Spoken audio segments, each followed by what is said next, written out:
So I made a video talking about the worst fantasy books I read in March. Let's talk about the best fantasy books I read in March. And the first one, in fact, the best fantasy book I read in March that immediately jumped into my top 5 fantasy books of all time, it is Lies of Locke Lamora. Lies of Locke Lamora. Keep an eye on this book because when I read the second book, I think my mind will literally be blown away. Honestly speaking, this novel is a 5 out of 5. If there is a perfect book out there, and if there are few of them, this book for me would be one of those. The world building in this story is not just cliched world building, it is actually world building that tells a story.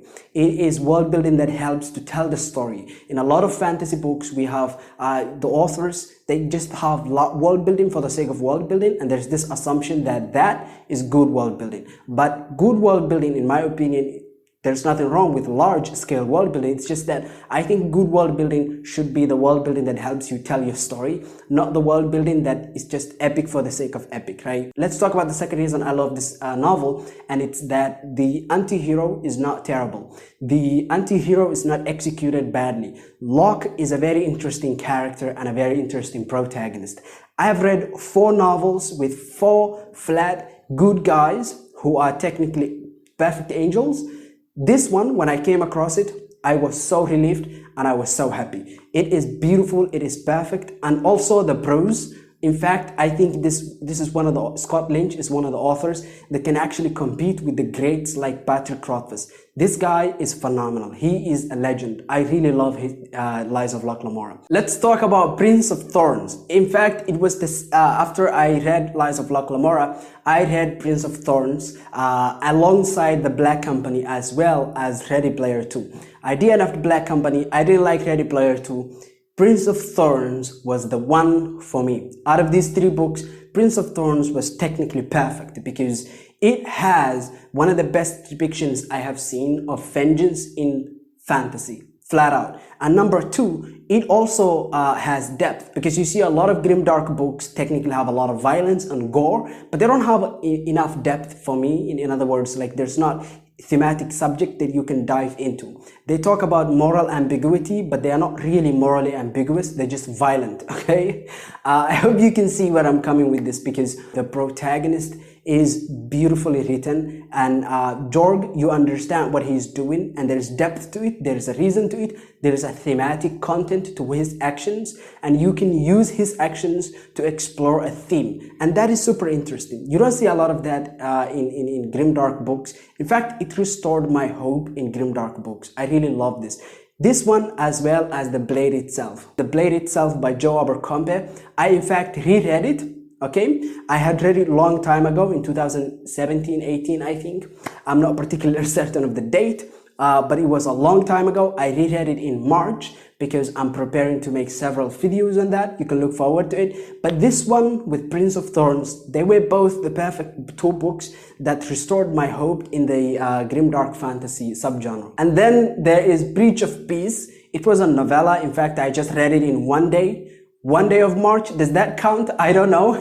But yeah, I read it, I enjoyed it, and I loved it. And I really did not agree with the criticism that Daniel was receiving out there about how this novella depicts police brutality and it glorifies police brutality. In fact, before this video, there was a review of Breach of Peace, a spoiler review that I did. I had done a non-spoiler review. I just, before this video, I did from your perspective, it should be before this video.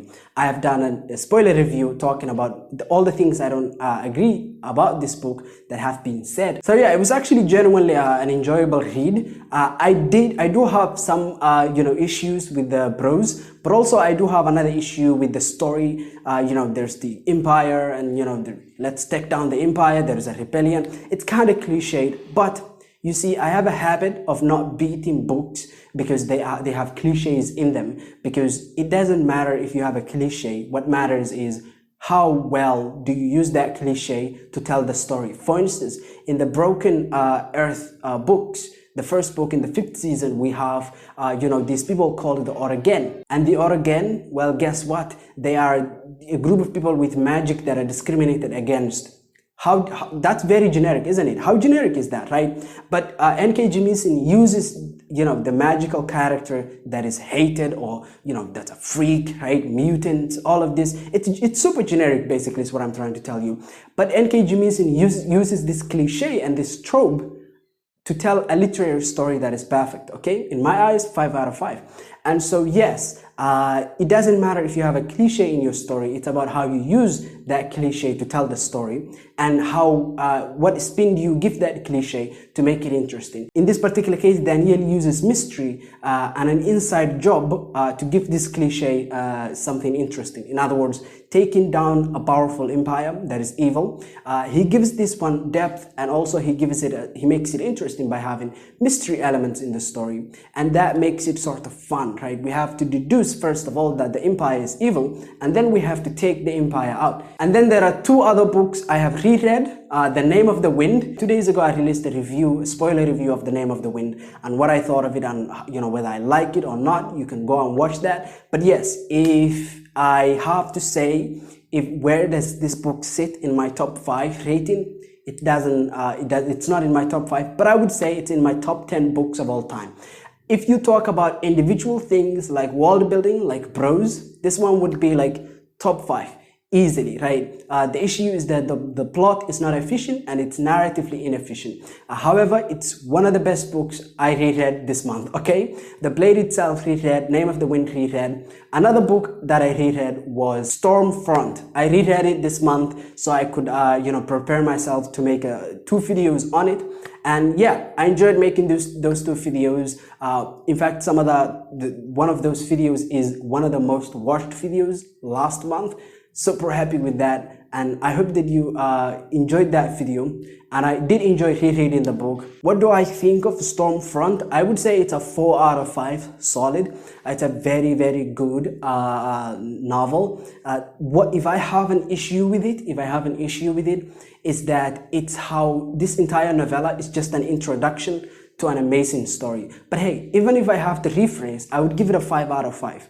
If you take book 1 and book 2 and you put them into one book, that's a 5 out of 5. If you split them, the first book is a 4 out of 5, because the villain, Victor, he does have connections with other more sinister villains that are more major. But other than that, beyond that, he just is an irrelevant villain, and he is the whole point of the novel. So it's really not important. So those are the 6 best books I read in March. There have been some others that I didn't enjoy that were extremely terrible. I hope that you enjoyed this video. If you did, tell me what you think of any of the books I did mention in this video. Have a nice day.